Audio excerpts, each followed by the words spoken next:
Энэ буу барьсан алхаж байгаа амар эсвэгтэй эмэгтэй бол Фейзи юм. Жинхэнэ гангста юм. Энэ дээрээ тайчгчд өхүүлж байгаа тархан ирийн хоёр гуйлаар буудчихад юу ч болоогүй юм шиг гарч явж байгаагаас нь хэрэг хүнд гар вэ гэдгийг нь харж байна. Энэ саяных ерөөхдөө бол Фейзи эцэг үүдээ гар үрдгэн хэлт. Фейзко эмээтэйг амьдардаг болсноос хойш түүнээс рэп амьдралын тухай их юм сууж эхэлдэг. Энэнд нь тоондоо сайн байх бас урдаг байв. Нэг өдөр хичээлээ дараад ирэхэд нь шалан дээр нэг хүүхэд өвдөж байна. Ингэж анх бяцхан чөтгөртөө танилцжээ. Эмийн түүнийг харт амхны ажлаа ихтэй хамт авч явдаг байв. Бяцхан чөтгөрийг ээж нь өрөндөө үлдээгээд эргэж ирж аваагүй юм байна. Энэ тиймээс Фейз түүний төрсөн ашиг л байдаг байлаа. Харин эмээ бол гэн. Гэхдээ тэр нэг өдрөөс хойш эмээгийн бие нь өвдөж дахиж орносоо боссонгүй. Ингээд Фейз хэдий нас жоохонч гэр бүлээ авч явах хэрэгтэй болсон юм.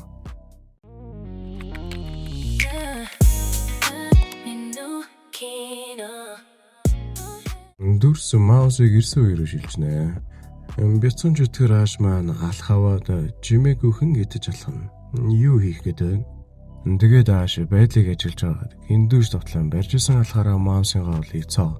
Нөгөө гарын хамрыг баруун хойш болгоно. Гал зөө. Ийм хэрэг болсон учраас Фейз шинэ хэлүүлэгч олох хэрэгтэй болов. Тиймээс хамраа оглолдог залуугаар дамжуулан нэг хүнтэй уулзахаар болно. Тэгсэн тэр дагуулж аваа хүүхэн нь цүнхнээсээ шижгийн хероин гаргаж ирснэ. Халааж малааснаа, гуйндаа тарнаа. Тэгсэн тэр үед нь хэдэн хүн рүү тэр хоёрыг барьж аваад Фейз тэр хэдийг хан зогсоноо. Эвгүй ард болтой шүү. Тэнд 10 жилийн биологийн багш шиг нэг эмэгтэй босс нь болтой заавар өгч байна шүү. Энийг халзан гарч ирснээ хөгжим асааснаа. Тайчаад лал руу даа гэж байна. Тэгээ бүжгэлж байснаа, рүү дээр очснаа тайл гэсэн чинь би 17-тай гівүүгүй юу барьж авч шүршүрт оруулснаа норгож энэ тэр. Ингэдэг шалтгаан нь цагдаагийн уцтай мик байх вэ гэж шалгаж байгаа нь тэр. Ямар ч тач ажил хэрэг бүтэн их хэмжээний бараатай болно. Ингээд дүрс маань шинэ жилийн паролоо шилжчихэд рүү жүүлсийг ирсэн байгааг харан аль болох түүнтэй таарахгүй байх гэж хичээн техникийн ардуур хүртэл нуугдана. Маккей дэлгүүрээс хуурамч үнэлэх ашиглан биер аваад гарч ирэхэд нь Кэсэдэнд нь сууж байна. Хэсэгээрээ үдэн хамтдаа парли явахар болов. Тэгснээ шүдэрээ биер онголож өгснөө.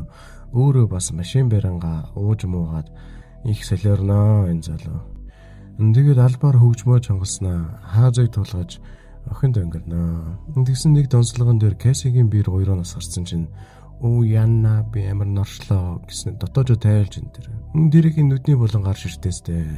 Парын дээр ширсэн үрсэн мэдээ 0 орох гээд хаалгануутал тэр дотор нь нөгөө ирч найлидээ нэхэлцэн байж байгаа. Тэгснээ Маккей би нэг арга олно гэж байгаа. Мэдээ үлүүнийг гадарлагч үгүй хаалгануутээстэй. Рүүи жүүсээ зүхтааж паринаас гараад Фейзийн шамин руу суутал тэнд нь гай болж нөгөө эмэгтэй үлдээсэн юмыг олоод авнаа. Яадаг гай вэ? Маккей 0-оос гараад иртэл мэдээ чи одоо баагаад ингэж удаад байгаа юм гэснээ зөрөөд орно. Тэгээд гэл сууж аван биеийг хамраана. Тэгсэн чинь эсрэг талд нь банд Кэси хөвтөж байх нь тэр.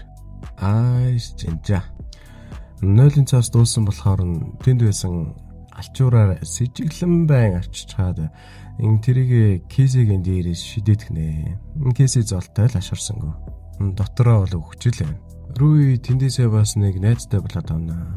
Тэгээд хэрэглэж байсан юмнаас нь хамраараа сараад автал тэд дороо биеийн муудаад газар унаа. Тэгээд зүрхнийхээ зохилтыг хянах хэрэгтэй байна гэд залуугаар бариулна.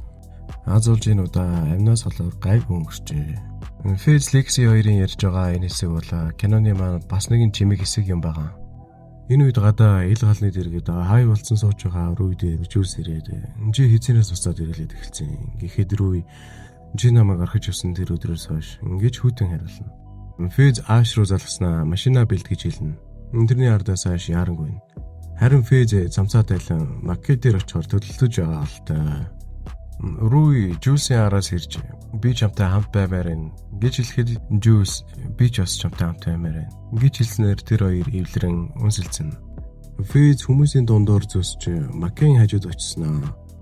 Өөртөө арх ундгалж за плейбой шинэ оны минь гэж хэлснээр архины шилээр толгойг нь аг зөхнөө. Тэгээд ардаас нь өгсрүүлж нялга цусан улаан болтлон нүдэж байгаагаар эхний анги маань энэ хүрээд дуслаа.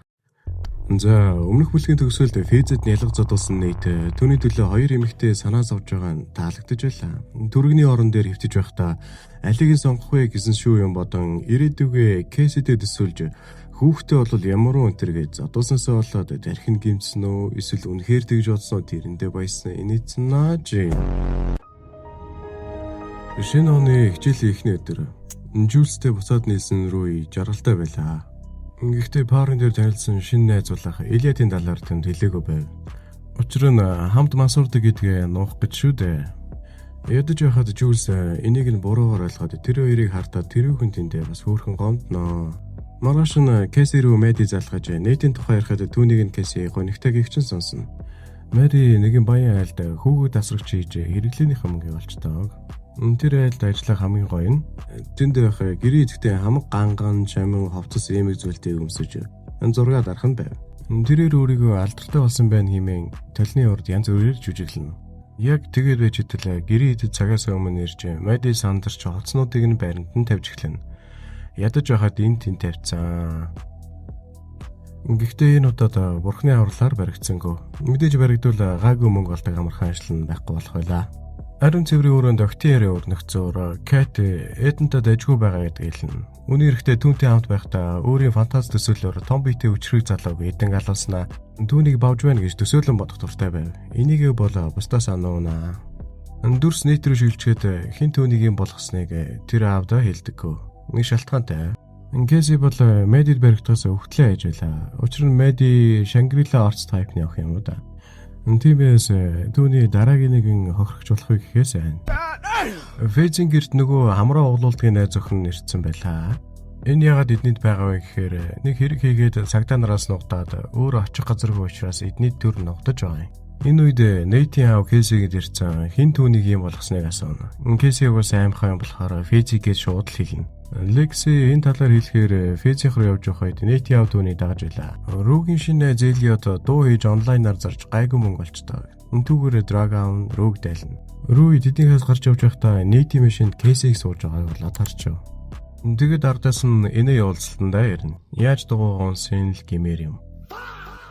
Шатаар гарахаас алхуурсныг нь хар зовсон айлын түүнийг хай байгааг анзаарч би чамайг одоо болтол амиа орлох даалгаварт явж байгааг харж байна. Ингэж хэлнэ. Харин Нейт Кэсиг хотоос сайдуу баригдаж байгаа барилгын талбай дээр дагуулж ирснэ. Хоёлаа ерөн дими зүйл хийжээ. Энэ бүхэн миний буруу. Хоёлаа одоо харьцаагаа болий. Ингэхт нь гомцсон Кэси машинаасаа гарч хөнэ. Кэси бол үргэлжлүүлмээр л байсан юм шиг байна. Нейт харанхууд яаж олчмоо гэмээр ардаас нь дагаад олоод ирнэ. Тэгээд аргадах гэж байгаа юм байхтаа гэсэн чинь үнсэлцснээ хийгээд эхэлнэ. Лекси Фэзийн дэлгүүр дээр ирээд яг сайхан яриа өдөх гэж байсан чинь ард нь байх Фэйг хараад болчихноо.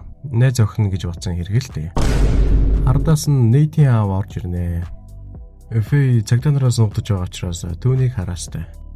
Тэр карванда бууга хийсэн байгаа нь дотоос дод харагдаж байв. Тэгснэ чи энэ дэлгүүрийг ажиллалтгүй эцэг чинь хаанаа энэ төр гэд баахан хэрэггүй юм асууна. Байдлыг юу болсныг ааш анзаарч байлаа. Намайг хэн гэдгийг энэ охин чамд хэлсэн үү? Ингэж асуухад Фэй та цагдаа юм уу гэхэд гараа кармалгаа хийж бууга гаргах гэж даа гэд бүгд амар эвгүй байдалд ороо байжсэн чинь манай ах уу коронавируса мөнгөө гаргаж ирснэ бөх авчаад яваад өгнө. Энэ явуулалтанд дуусч Рүүг айлыг эртний өрөжхөр болно. Учир нь түүнийг ийм байдалтай дугуун чадна гэдэгт нь тэр итгэхгүй байлаа. Арх замдаа жаз өгжим сонсон чийл юм. Энэ шөнө Фэз хамаг л бууга өөртөө ойрхон байлгана. Нийтийн аав зүрхэнд нь орж чаджээ. Али Рүүгийн ээжтэй танилцаад охиныг нь 50 настай ирээ хүргэж өгчөөд мэдхгүй явчлаа буруугаар ойлгодно гэдгийг хэлээд түүнтэй дотн танилцсанаа. Тэгээд Рүүг ер нь ард амхаа болоорой гэсэн дохио өгчөөд яваад өгнө. Нейт гэртээ ирэхэд нь аав нь түүнийг Фэз зодсныг мэдснэ хэлэхэд Нейт таны хомцсон манай ангийн охины бестийн Фэзийн найз. Тийм болохоор би хэлээгүй. Гэхдээ аав нь би хэдтэй гэдгийг мэдээгүй гэсэн чинь та тэгвэл бичлэг хийж байгаа хэлсэн үү? Ингэж асуун энэ анги маань энэ үрээд төгсөв. Дараагийн ангиар уулзтлаа. Өндөр бай. За энэ нэг далчаасан дураг хийх гэрээс нь авч байгаа машинтэй залуу бол Нейтийн аав Кол.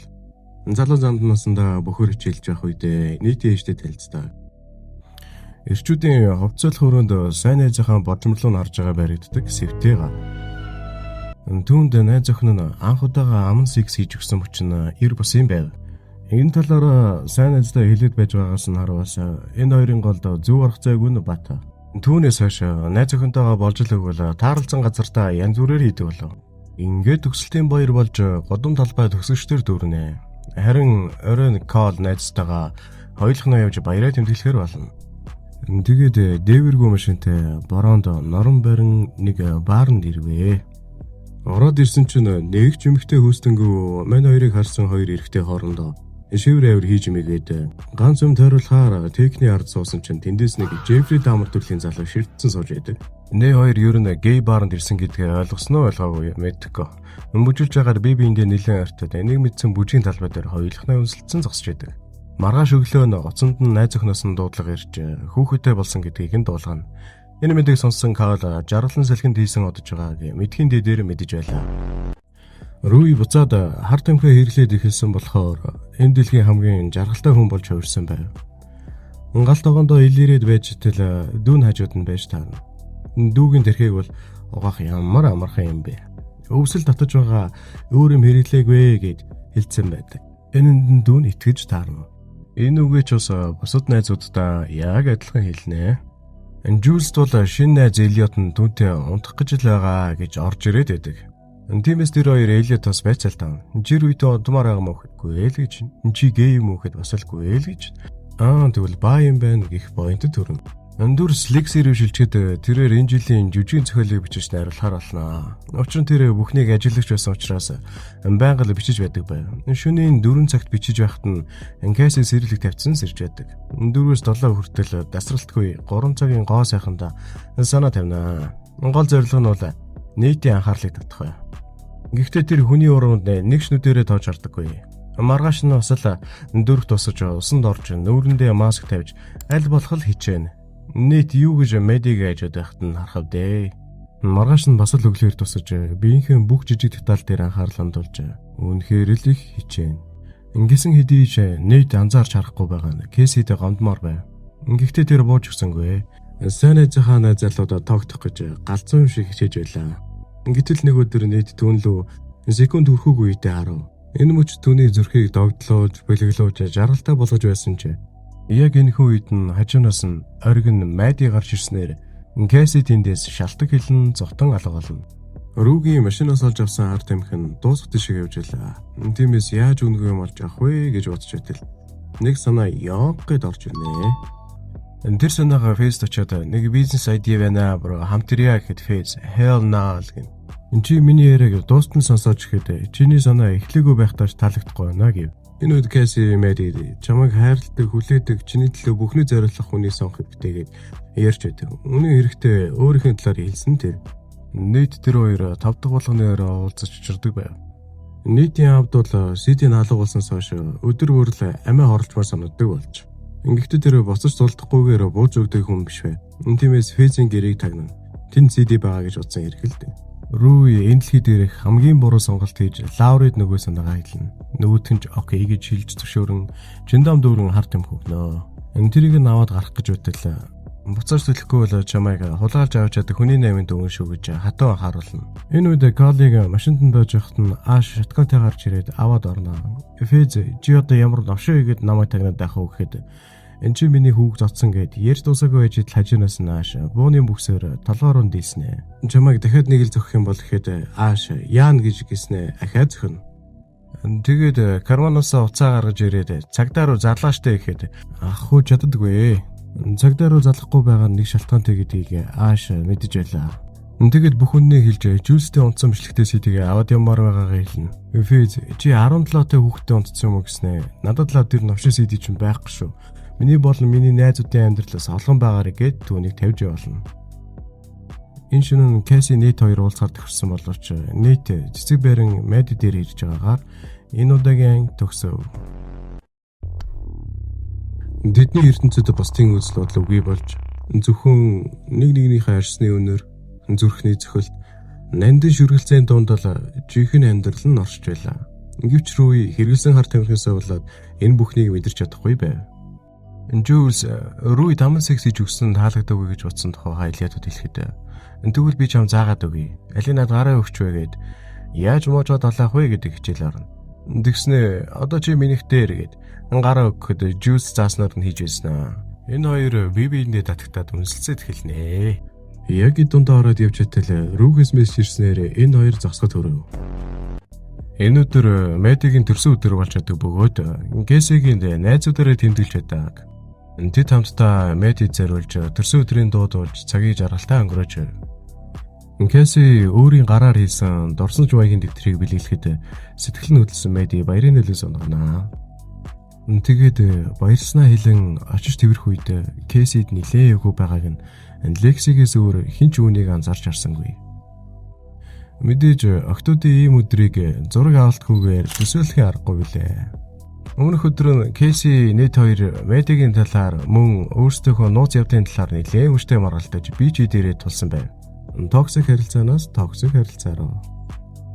Лекси энэ бүгдийг ажиглан эгчтэйгээ адил хүний жүжигтэй сууж байлаа. Харин Кэсигийн ээж октоодынхаа найзуудтай хамт ууж байдаг. Игч бол дуртай л да. Эллиотийн дөрөв Jules хоёр хангавд иж явах үед нь Рүүг 0 орох үед нөгөө хоёр нь бас нууцаар харилцаа үүсгэстэй. Рүүг буцаад ирэх үед нь юу ч болоогүй шиг байж идэг. Энэ гурав гарч дэлгүүрээс биер улаалахаар болж Эллиот хөдөлгөгчийг сатуулж Jules улаалахаар болно. Тэгээд яг юм авч гарах үед дэлгүүрээ хөдөлгөгчд баригдгаа шахнаа. Эллиот Касны арт хэсэг рүү өсрөн орж хөдөлгөгчийн анхаарлыг татснаар амжилттай олгож чаддаг. Ингэж болохгүй шүү. Энэ үед Нэйтийн аав Карл хуучин машинаас сааж жолоо барьж байхдаа уцсавж идэг.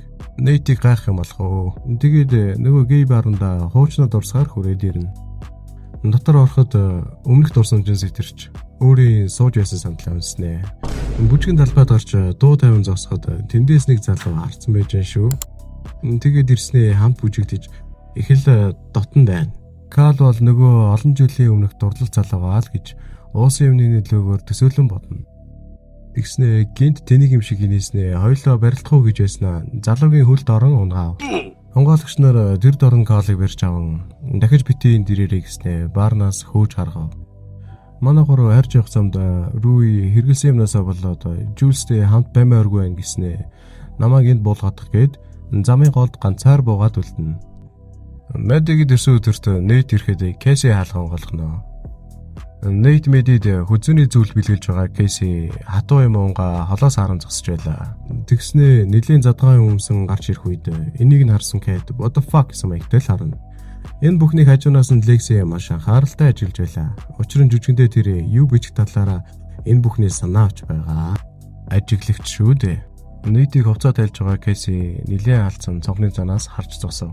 Халуун манд бүгд орох үед Мэди яг Нэйтийг хардж галзуурлан эхлэх гэж байх үед зүв цагтаа гэхүү эсвэл тэгээд таарсан гэхүү Кэси хэтрүүлж ууснасаа болоод тэрүүгээр нэг бүлж итгэн. Бүлцсний гол бай Мэди болж таарав. Тэгээд дээд давхрын өрөөрөө явж байхдаа уйлан Нэйт рүү хараад байгаамаа. Кол гэртээ орж ирээд ганцаараа тэнийг юм шиг чангаж байгаа нэж ирсэн аа. Гэрийн үүдний хэсэгт тэрүүгээр нэг шээгэд хэлнэ. Ааш цодуулаад юмтай болцсон юм байх та. Энэ үед эхнэр том хүүн гарч ирэн ямар новшоо хийгээд байгаа юм бэ гэсэн чинь Карл дээшээ харснаа. Би ганцаардаад байна гэж хэлнэ. Үргэлжлүүлэн би эрэгтэй хүнтэй унтдаг. Давхар амьдралтай гэж бүх юмаа хэлнэ. Дээш гарч ирэн эхнэрийнхээ фэйсбүүк дээр өөр залуутай сэтгэндэг талаар нь хэлж ханан дээрээс гэр бүлийнхээ зургийг аваад том хүүгээ ганг банг порно үздэг ганцаавтан гэдгийг хэлж сүүлд нь Нэйтэд хандан би чамайг өсөж хүмүүжүүлсэн ч чамайг хэн гэдгийг мэдэхгүй байна. Ингэж хэлснээр гараад явна. Рүүи гэртээ харсан даруйда нөгөө чандамтай хард юмхээ гаргаж ирээд нэгийг нь завдалж дөрөөр нь залгиж масурнаа. Энэ үед Эллиот Рүүиг буцаад хэрэглээд ихсэн талаар Jules үннийг хэлнэ. Рүүи нэг сүм рүү орох үед голдон нэг хүн түүнийг тусан аав нь тэрвэрх мөчөд өөрийн аавдаа тэрвэрлж байгаа мэт мэдрэгдэж байв. Бод байдал дээр харт амхиндаа донтон зомби шиг л зогсож байв. See you next. Энэ анги дээр Рүүгийн эйжент түүнийг буцаад хэрэглээд хэлсэн талаар олж мэдсэн болохоор дүүгээ өвс татсны төлөө гөрчлөө гэд хэрүүлэнэ. Гэхдээ эйжент түүнийг өвс шишээ им ууж байгааг нь мэдж байгаа хэлэхэд Рүүи чандамтай харт амхиа очиж шалгатал LED-ийг алуулжээ. Үүний улмаас ширүү маргаан үсэж Рүүи жигхэн галзуурч эхлэндэ. Нэгдүгээрт энэ хар тамхи нь түүнийх байгаагүй, хоёрдугаарт гэвэл угаасаа хэрэглэсэн юмнасаа болоод шартаад биеийн дахиж нэхэж эхлэх үед гаргаж буй аранш нь хэрцгий, төрөмгий болж хувирсан байв. Гэвч энэ үед гал тоогоноос бид бүгдийг урсгацсан гэх Жюлсийн дуу сонсогдно. Энэ бүх мөчөд Эле Жюлс хоёр чимээгөө сонсоод суужсан байдаг. Рүйд хайртай хүн түүнийг матсан улам уурыг нь хүргэж байв. Чи намайг хамгийн доод үед минь орхиж явсан. Чамтай танилцсан өдөр миний амьдралын хамгийн лалрын өдөр байсан гэд. Одоо чи миний хувьд өгсөн хүн. Ингэж хатуу үгсийг хэлж түүнийг гомдоно. Хайртай хүнийхээ сэтгэлийг гомдоохших хэцүү юм үгүй билээ. Ямар ч тач Рүй ээжтэйгээ хамт эмнэлэгт очиж үзүүлэхээр явдаг боловч замдаа дахиад паник атакт орж гэрлэн дөхөн дээр шууд өсрөн гарч бууж бараг л машин мөргүүлэнгээ алдав. Ээж дүү хоёрын зүрх нь амаар нь гарах шахнаа. Рүй улам сандран тэр чигээрээ тэндээс сухтав. Орой болж Рүй Лексигэнд чи надад туслах хэрэгтэй байна гэсээр орж ирнэ. Тэднийд Мади тэргүүтээ өгөхөд бүгд байж тарнаа. Рүй 0 орох хэрэгтэй байгаагаа хэлээд Лексигийн ээжээ хажуугаар зүрэн дээш харна. Тэгэхдээ тэнд байсан найзынхаа ээжийн эмгийг тоочнаа. Айгүй хэцүү. Хар тамхичин дээрээс нь хулгайч болох нь л дээ. Тэгээд гараад ирсэн чинь ээж нэрсэн бүгд өндөр ширтээстэй эвгүй байдал огтноо. Рүй шууд л Кэси рүү чи нийтдээ хизэнээс унтж ирсэн гэж асууна. Энэ мэдээнд бүгд зочирдов. Ялангуяа Мади чи миний хамгийн сайн найз ээж яаж миний экс найз залуутай унтж чаддаг байна гэд дайш тавчлах үед Кэси айснасаа болоод шууд л өрөөлөгөө гарчихгүй. Энэ бужигнааныг ашиглаж Рүй тэндээс дахиад л ээжээсээ зогтоож гараад гүнэ. Тэндээсээ шууд Фэзинд очиж мань хүнийг хаалга онгоолох үед 0 орох нэрийдлэр эмээгх нь өрөөлө орж эвнүүдээс нь хулгайлж байгаад Фэзд баригдана. Тэгээд тэднийхээс хөөгдөн гарна. Фэз бол хаа очиж шудраг Рүүг бити дахиж хэрэглээсэй гэсэндээ л ингэж байгаа юм. Дүр солигдсон нэгэн гаражаас машин гарч байх үед Рүйд нэгэн бүтэхгүй санаа төрж гаражийн хаалга хаагдахаас өмнө гүн очиж амжин доогоор нь шургаж орноо. Дотор орох үед нохоо байж таарахч азар дайрдаг биш ирэх нохоо байж таарнаа. Чад гэр орно хамгаалдаг юм уу? Хулгайч орж ичээд байх чинь. Рүй тэр айлаас авчруулах үнтэй юу л байна бүгдийг нь кармалж эмэг бүүж зүйлд үнтэй цаг гэх мэтийг. Сефиг нь болоод нэгэн тоог спамдад хийдэл онгойж энд. Дотроос нь бэлэн кэш гарч ирнэ. Ямар тэнгийн сефэнд ийм код хийдэг байна. Ингээд бодоод байж өтөл гэрийн эзэд буцаад ороод ирнэ. Эхнэр нь дээш гарч ирэн гэдлээ хасаадагч Рүй байдаггүй. Манай хүн гарч чадаагүй ч гэсэн орон доогоор нуугдч чадчихэ. Эмэгтэй эмгээ тайлах үедээ гэрт нь хулгай орсныг мэдэн нөхрөө дуудан арилна. Нөгөөх нь сефнээсээ буугаа авах гэж байгаа. Рүйтэй таарч тэр хоёр биенээс айн. Рүй тэр айлаас хамаг урдаараа гарч хөн зүгтав. Тэгээд нэг газар зогсон амьсгаагаа дарж өтөл цагдаатай таарчнаа. Цагдаад ээж ихтэй нөгөөх нь айгүй сэжигтэй санагцсан болохоор яасан жаалаа зүгээр үү гэж сутал. Рүй сандарсансаа болоод бөөлччв. Тэгээд дахиад л зогтоож эхлэв. Гэхдээ энэ удаа цагдаа нараас будам уран гүйн хашаан дээгүр даваал цагдаа нар ч ардаас машинтайгаа хөөж ирэх үед Рүй эд хөдөлгөөд замын наан зогсон. За юу л болов гэд зам руу гүйн гарав. Хазар машин дээр алгүй амьд гарна. Тэгээд үргэлжлүүлэн гүйн хөрмөнд болж исэн айлын баярын ширээг нь ураан голоор нь нэвт гараад хашаан дээгүр даваад өсөрсөн байхгүй. Кактус дээр бүсээрээ газарднаа. Тэгээд дахиад хашаа даваад өсөрсөн чинь шилэн ширээн дээр уучих юм аа. Тоглосон л юм гүйж тэр айлын барбекю шарагч дээр гიშиж цааш явнаа. Ингээд цагдаа нар тэр хаваарх ирлээ зогсоох үед манай хүн хогийн санаас гарч ирнэ. Энэ удаа Рүй Лаурыг ирнэ. Хамгийн буруу сонголт гээд байгаа юм шүү дээ. Оронгуудаа өрөөд арах гэсэн юм аа гэд хулгайсаа идэв юмасаар байна. Мань хүний бие нэг ядарч туйлцсан бас хар тамхины нөлөө нь нэлээд дорцсон байсан болохоор Лаурын морфин тарьж унтуулна. Рүй үүрээр сэрж тэднийхээс цонхоор нь гарч зогтоноо. Айгүй хэцүү. Ихтэй аз болж тэднийхээ хоёр давхар юм да. Шүнжин унтаагүй охиноо хүлээн суух Лесли хаалга дуурах үед горилогтой харж байгаагаар энэ удаагийн дуслаа. Дараагийн ангиар удахгүй уулзъя. Бай. Рүй урдаа байх чихрээ задлах гэж оролдовч. Удаан хугацааны донтолт, шаарталт, өвдөлтөөс улж гар хөлн салгана. Үүнийг харах нь ихийнхэн сэтгэл хямдхан хятад даавал шиг л сэмэрх шиг болно. Хурч ирээ тохиндоо осуулах гэсэн боловч Рүй осны үнэрч авч чадхааргүй болсон байлаа. Өвдөлтөөсөө болоод түнд алхахад ч хүнд байв. Бид нь өвдөхгүй газар бараг үгүй. Амьдараа томд байгаа юм шиг л. Ингэж зовж явахдаа Рүй Али дандаж сэтгэлд нь сэв хэдэл хэлсэн үгэндээ харамсаж байлаа. Энэ бүхэн тэр хэлсэн үгсэн кармач юм шиг. Тэгэхэд нэг биеийн гайгүй болж авсан дээр зориг гарган Али руу залгаж Али Рүй намайг уучлаарай гэж хэлэхэд тэр торн Али би чамайг уучлаа гэж хэлнэ. Баярлсандаа Рүй нүлэн сунгаан дотор нь онгойж урдаа байх чихрээ задлж идэнэ. Ингээд Али тэднийд зочлон ирж хаалга онгоолоход нөгөө л нэг нүүр дүрийн нэнсгэлтэйгээ тусч байлаа. Орой хоол хийхээр болж Али жаагцлуулахаар болно. Игчийнх нь үйлдэлүүд бяцхан зүрхэнд нь дэмэж орсон байх вэ гэж санаа тавьж байгаа юм л дээ. Али ч сайн хүн байгаамаа. Энэ үед нээтэд аав нь гэрээсээ явсан нэг хамаатай биш. Харин ээж нь маш жаргалтай болсон мэт авирлаж гэртээ тааваараа тамхи татан дор сомдолно. Энэ нээт яхад их л вэйл санагданаа. Мэди аавынхын сэтийг атгангаа нэтийг яаж үгүй хийх вэ гэсэн шүү юм бодно. Энэ талаараа ч Кейттэй ярилцаад амжина. Кейт харин болзон дээрээ бүдүүлэг зан гарган захиалга өгөх үед ч уцаар ирсэн хэвээр. Дуусангуудаа хөөрхий залууд би тархины эмэгтэй гэж худал хэлнэ. Залуу шууд санааг нь ойлгон жи зүгээр салмаар байгаа шууд хэлчих чадахгүй. Ямар тэнийг юм оч хэлтиймтэй. Ингээд энэ хоёр маань хоёр тийш болно. Энэ үед нээт ээжтэй хань болж хамт сууна. Ээж нь чи баг байхдаа унтаас өмнө аав ээжийг өмсдөг байсансан. Яагаад аавыгаа өмсгөө болцсон юм бэ? Чамд юу нүдэлсэн юм бэ гэж сухад. Нээт та тойролж суугаад байгаа мó? Ингээд яриа өндөрлөнө. Нээт аавынхаа өрөөнд орж ширээний ард сууж шүүгөөг нь онгоолгоно. Ингэрийн хэр хүн болж байгаад enjoy гэж битцсэн аавынхаа нэг сарказм байдагнаас. Хөөхөн нэг тийм цаагаараа ярьжлалтай байгаа байхгүй юу? Нөгөө талын шүүгийг нь онгоолготол дотроос нь аавынх нь гарбуу нь олдноо. Тэгээ тэрийг гаргаж тавиад тоглохцоороо ямар нэгэн санаа олж сэтнэ. Энэ залуу нэг юм бодоод эхэлсэн байвал тэр нь муул зүйл ээж тараа. Яавч лав сайн зүйл биш. Мэди депресстэй дээрэс нь зүрхэн шархалсан байлаа. Хүүхэд тасрагчаа хийж өтөл гэрээ зэгт ирж Мэдиг дагуулan хамт вайн ухаар олноо. Мэди жихэнтэй нейт кейс хоёрын талаар ярихгүй дээ гэж бодож байсан чи хоёр дахь хундганы ардаас ярьж эхэлнэ. Тэгсэн нэг их залуудаа найзынхаа найзлаатай явуулдаг байсан мэт энэ да. Фэзэнд лекси хөөрхөн хамт кино үзэж дуудуулж цагийг хамт жаргалтай өнгөрөнө. Энэ цуурлын хайрламар хөөрхөн мөчүүдийн нэг л дээ энэ хэсэг. Энэ үед нейт бууга авцсан нэг тийш явж байлаа.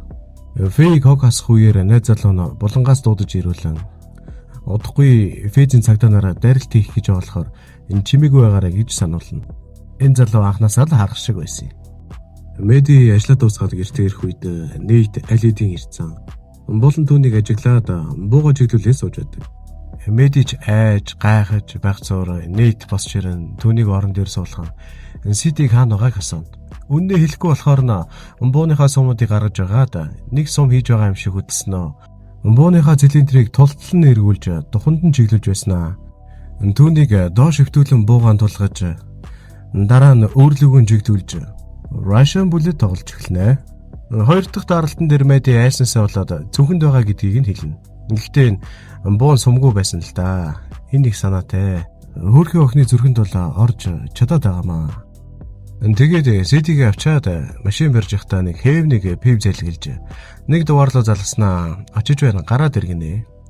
Тэгсэн тэр дугаар нь жүүлсэж таарна. Адар бороонд норон нейди машин сууна. Би чамд энийг өгөх гэж ирсэн гээд мань хүн лөө сэтигээ сарвана. Энэ манай аавын чамтай хийж байгаа бичлэг байгаа. Би эндээс хоёрыг мэдсэн гэж хэлнэ. Тэгээд буух үед нь бас миний хэлсэн бүх зүйл үнэн шүү гэж хэлдэг. Бас зүгээргүй тэгж жагаад. Дараа нь Кэсигийн утас дуурч Чиндомтой хувцас аваад гараад ирээ. Гэх нийтийн холоос сонсогдно. Кэсиг арах үед нь ээж нь харж байсан чинь нэг ч үг хэлсэнгөө. Тэгээд нийтийн дамжирахаар хамт ирнэ.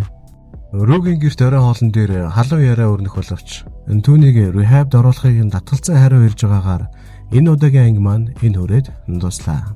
Бай. Энэ өдөр Рүүгийн авах нь ажил явдал болж байх ба тэр дундаас Лекси Рүүгэн харин ээж нь галтгоонд Рүүгийн ээжэд туслаад байж идэг. Ихчүүл балгадал болохоос шуул нь гайгүй юм ба. Рүүг өрөөнөөс гарч ирээгүй сонсон Лекси орж сэтгэлийн дэм үзүүлэхээр болдоо. Гэвч аль үжид донтолтонд ороод эхэлсэн Рүү эмнүүдээ хамарлуугаа жихэж дуусчаад халаасч байдаг. Лекси би чиний өө гашиг хуваалцах гэдэг нэг шүлэг болсон уншаад өгөх үү гэхэд рүү дуртад өргөзшөрнө. Миний ихэн цоргоо магнай халдсан зурвастай мянган хүний дундаас ингээд уншиж байх үед энэ Лексигийн тавьж үе жижиг болохыг харуулна. Дайцан дээр рүүгийн жүжигчин солигдож арын алба гэрлийг тодруулж өгөхийг сануулхад энэ удаагийн гол дүр нь Лекси байх болно. Time to shine. Тэгээд жүжигэн түүнийг бидний амьдрал гэж зарладаг. Энэ үед Мэди Кэт тамдан энэ бидний тухай гарах гэдэг нь гэж асуув. Лекси жүжигээ хийхээ өмнө Фэзтэй ярилцаж зөвлөгөө авч байдаг. Миний хийсэн жүжиг бусдад таалагдахгүй бол яг яах вэ? Ингэхэд Фэз юу гарахаас л хамаарна даа гэдэг. Тэгвэл их чигээ энэ жүжигт дүр болгож оруулснаа хэлээгүй нь буруу юу гэхэд яаж харахаас л хамаарна даа гэдэг. Гэхдээ угаасаа яаж ч гарсан бай Кэсид таалагдахгүй нь бол ойлгомжтой л доо. Тийм болохоор Лекси ч түндээ юу ч хэлээгүй байсан хэрэг. Жүжигт Кэсиг жоохон тэнэгдүү эрэгтэй байдлаар нь эгөөдөж харалдаг. Харин ээжийнхээ оронд эрэгтэй хүнд парик зүлгээд вайнтай хундаг атгуулаад тоглолцсон байдаг нас. Жүжиг нь бусад хүмүүст таалагдж байгааг мэдсэн Лекси одоо л нэг бүтэн өөртөө итгэх итгэлээ олж тайзны ард орж үсээ янзлах зураа босож жүжигчтэй зөвлөө өгч байгаа нь халивжээ театрын туршлагатай жүжигчин болцсон мэт харагданаа. Энэ үед Фэзэд Фэй жүжигтэн үзэх зориулж хувцсыг нь эндүүдээд өгч байдаг. Энд нь Фэз их баярлнаа хөөрхий. Харин Фэй нэ залуу ирсэн утсан дээр дуу чагнагч ажиллуулаад сууж байдаг. Тэгэд Фэй тандаж юу ч болоогүй юм шиг вэ гэж аяархан хэлнэ. Энэ нь аашид их сэжигтэй санагддаг. Тэгсэн яриаг нь цагдаа нар сонсоод байж байгаа юм да. Охиныхоо тавьсан жүжигийг ээж нь хамгийн ихээр enjoy хийж үзчихлээ. Лекси бари хувцас өмсөж парик зүүж өндөр скейтер алхаж харин нийтийн дүрд Кейтийн X найз залуу Иден тоглож байгаа харагдана. Дүр шилжихэд Лекси рүүтэй дэлгүүрийн дээвэр дээр хамт сууж урт удаан яриа өрнөлдөг байсан үеийг харуулна. Тайзан дээр мөн яг тэрэн шиг жижиг хөлбөрийг хийцэн. Бусад хүмүүст рүүгийн аав нь нас орохоос өмнө мөн түүний эцэг хаяж явахаас өмнө гээд тэр хоёрын амьдралд ямар байсан тухай үзүүлдэг. Тэгээд рүүгийн аав нь өвчнөр нас орж сайн найзынхаа хамгийн хүнд үеийг хажуунаас нь харж байгаа Лексид энэ нь бас л хүнд байлаа. Учир нь энэ үед Лексигийн аав тэднийг орхиж яваагүй тэд жирэлгийн ад жаргалтай гэрүүлсэн юм. Энийг хамгийн ихээр мэдэрж байгаа хүмүүс бол яхаа аргагүй Лексигийн ээж эгч хоёр нь байв. Кэсигийн дүрийг нийтдээ хамт байгаагаар харуулахдаа энэ хоёрын хайрын романс нь цэвэр хүсэл тачаал дээр суурилсан гэж үзүүлдэг. Өөрөөр угаасаа яаж ч үзүүлэх вэ? Дүрс Лекси рүү хойрлоо шилжгээд анх удаага өвс татаж байгаа үе рүү очдог. Гэхдээ энэ нь Лексид нөхөрхгүй зүйлэн гэдгийг өөрөө тэр дорн шууд л мэдсэн юм. Сандаас дээрийн болсон явдлаас хойш Рүүжүүлс хоёр хоорондоо нэг ч үг солихоо байсан юм. Хэцүүлдэ. Ингээд Мэдигийн тухай харуулхад Кэси энэ хоёр тийм сайн найзууд байж тэр бүх хамт өнгөрүүлсэн цаг хугацаа энтергээд яг юунаас олж энэ бүхэн эхэлсэн гэдгийг сануулна. Уул нь зөв орох зайгүй байсан. Тэгсэн дундуур нь нийт орж ирээд хоёр найзын нөхөрлөлд сэм суулгаад хайчнаа. Энэ үед Кэсид цааш үзэд хэцүү болж ариун цэврийн өрөө орж пауз аван арай гэж л өөрийгөө барьж чадна. Эргээд ороод ирсэн чинь нээдийн тухай гарч идэг. Багийнх нь бэлтгэл хийж байгааг маар гей хэлбэрээр харуулж цагуура нийтийг ирэх хүн сонирхдоо гэж эмзэг сэдвээр шарнаа. Ийдэн ч дүрдээ бол маш сайн тоглож байлаа. Энэ нь үзэж буй хүмүүст бол жинхэнэ оргил хэсэг нь болж нүдийг нь бүлтэлгэж амыг нь ангаалгаж тэнд байсан бүх хүн л нийт рүү эргэж хардаг. Энд нь рүүгийн бахан ханж байгаа гэж чигтэйхэн. Жүжигний арын албаны хэд ч хоорондоо бид өстой лаажина гэсэн байж байдаг. Нийт үргэлжлүүлэн үзэж чадхааргүй болж жүжигийг орхин гарна. Түүний араас Кэси бас гарна. Кэси нийтээс уушлахын би үнэхээр тэрнийг ийм юм хийн гэж мэдээгүй шүү гэхэд чи л мэдээгүй байв гэжтэй. Манайхаас тэр жиндамтаа уцаа аваад зайлаарэ гэд Кэсиг орхин хайна. Буруу замаар будаад хийсэн Кэси одоо шороод ихээр боллоо. Энэ хүртэл сонсонд баярлаа. Дараагийн ангиар уулзлаа тэр бай. Саба дараарай. Фэз Лексигийн жүжигт явах гээд дисчадны сэтгэлэн тогтлоо.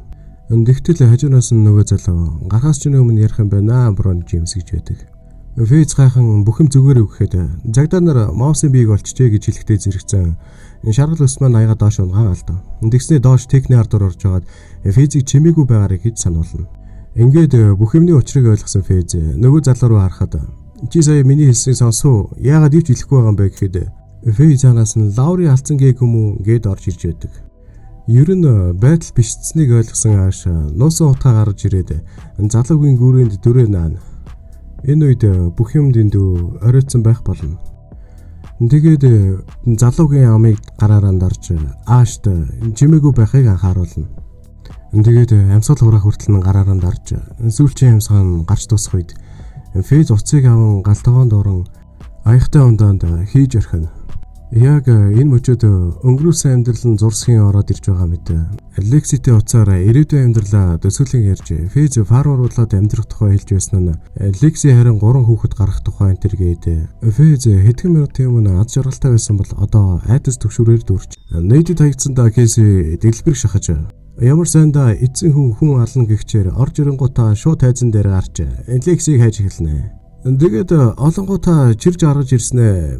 Чи миний сүйдэрт насаараа амьдарч ирсэн болохоор энэ бүхнийг зориуд санаатаагаар хийж байгаа зү тэгээд галзуурч эхэлдэг. Энэ үед ээж нь бас тайзан дээр орж ирэн Лексиг хамгаалдаг. Кэси нэрээ та нар Мэди бит хоёрын талаар мэдсэн үү гэхэд тэр хэсэг нь гарч эхлэхгүй байсан болохоор хүмүүс гайхан шоолж инээлдэж эхэлдэг. Энэнд нь дэсгэд алдарсан Мэди Кэсиг ож зодохоор гүйх үед найзууд нь бас даган гүнэ. Мэди өсгөдөө тайлж аваад яг тулааны бэлтгэлтэй тайз руу гарч байгаа юм чинь. Тэрүүгээр нэг хөөцөлтөн үзчихсэн хэдэн бүгд уцаа гаргаж ирээ бичлэг хийж байгаа юм чинь. Мэди Кэсиг барьж авч унгаан араас нь хөөж хан мөргүүлж ерөн лааж байгаамаа. Энэ үед туслах хийжсэн охин орж ирэн саяны болсон бүхнийг жүжигийн нэг хэсэг гэд хэлцэнгээд Лексигийн сэтгэл санааг хөөрхөн дэвшлүүлж байгаа. Гэхдээ гондоо хүн гарч ирэх Лекси нөгөө хэд рүүгээ хартал гадаа нь үзэгчэд Лекси гэж орилж байгаа сонсогдно. Үүнд нь урамсан Лекси тайзан дээр гарч ирэн өнөөдрийн дэрийг хүчгсэн энэ бүхнийг хийх урам өгсөн тэр нэг хүнд үнийг зориулж байна. Ингэж хэлдэг. Энэ үед ааш хийсэн үйлдэлээс болоод тэлтрэн зогсно. Ах нь хурж ирэн хонсрын шанаа амсуулна. Босож ирэн дүү минь би энэ овшийг алсан окей. Чи юу чигээгүй ингэж хэлдэг. Фейз бол ганцаараа даах гэд шийдсэн байгаа. Харин ааш тийрэнээсээ гарч чадалгүй. Нуус эдэн бууга гаргаж ганцаараа нойл орсноо. Хаалга төвчээд байн дотор ороод бууга цэнэглээд хэвтчихдэг. Энэ үед нэйт хаазар дулган бууга сумлан нэг тишээ явж байдаг. Тэр газар нь бол нийтийн аавынх нь агуулах байв. Орох үед аав нэг хэдэн хүн цуглуулсан нарийж байдаг. Нийт аавыгаа тэрэн авч түүнийг жаргалтай байгаа юу гэж сон. Дараа нь би өршөө авахар ирлээ гэснээ бууга гаргаад ирэхэд Жэкоб гайхаа харна. Царайг нь харалтаа. Нөгөө германаас флаш гаргаж ирснээ энд бүх юм байгаа гэж хэлдэг. Тэгээд хаалга онгоолгон цагдаа нарыг оруулж ирнэ. Энэ мөчтөө зөрөгцөн цагдаа нар Фейзинд дайралтын орж ирж илаа. Ааш үлдсэн хэдэн бууга сумлан бэлтгэх байдалд орноо. Тусгаагийнхан Фейз рүү бууга чиглүүлж гарыг нь өргүүлэх үед Фейз бити буудаараа энд хүүхэд байна гэж аль болох чадлаараа ойрлно. Ааш сандарсандаа буудаж эхлэх үед тэнсэн суманд Фейз оногдов. Энийг ч мэдээгүй ааш хаалга руу үргэлжлүүлэн буудсаар л. Энэ удаа цагдаа нарын хэлж болоход тэд нойлыг шүүрэн шанаг болтон буудна. Хаалгын хонгоолгон харахад ааш газар хэвтэж байдаг. Шалхахаар ирсэн дурак нь өвчлээ гэж удан эргэж хартал ааш бас жирэн түүнийг шотконоор буудан унгаана. Ийм мэрэгжлийн бос байхтай байдیں۔ Ингээд бууны лазер ааш руу чиглэж гохны дуу дуурав. Дүрс тайз руу шилжихэд тэд төгсгөлийн хэсгээ тоолж бодит амьдралаас сэтгүүлэн тавьсан ахлахангийн охины бидний амьдрал жүжиг дуусаж мэхийн ясалхад үзэгчид эднийг халуун дулаан алга ташилтан дор угтаж авна. Рүүгийн маань зүрхэнд хүрч чадсан бол та. Кэси нийтдээ өргсөн өдрөө хаягдсан хэлэхэд Мэди энэ бол юу ч биш. Одоо л бүх юм эхэлж байна гэж хэлдэг. Хүмүүс гарч дуусах үед Жүүлс рүү дээр очин намайг уучлаарай. Би ч юм таартай. Би ч юм санаад байна. Ингэхээр дөрөв юу ч хэлэхгүйгээр духан дээр нь үнснээ босоод явнаа. Юу ч хэлээгээр маш тохирсон хариултыг өгсөн мэт. Ингээд энэ удаагийн анги маань нүрэ туслаа. Дараагийн ангиар уулзлаа. Түр баяр.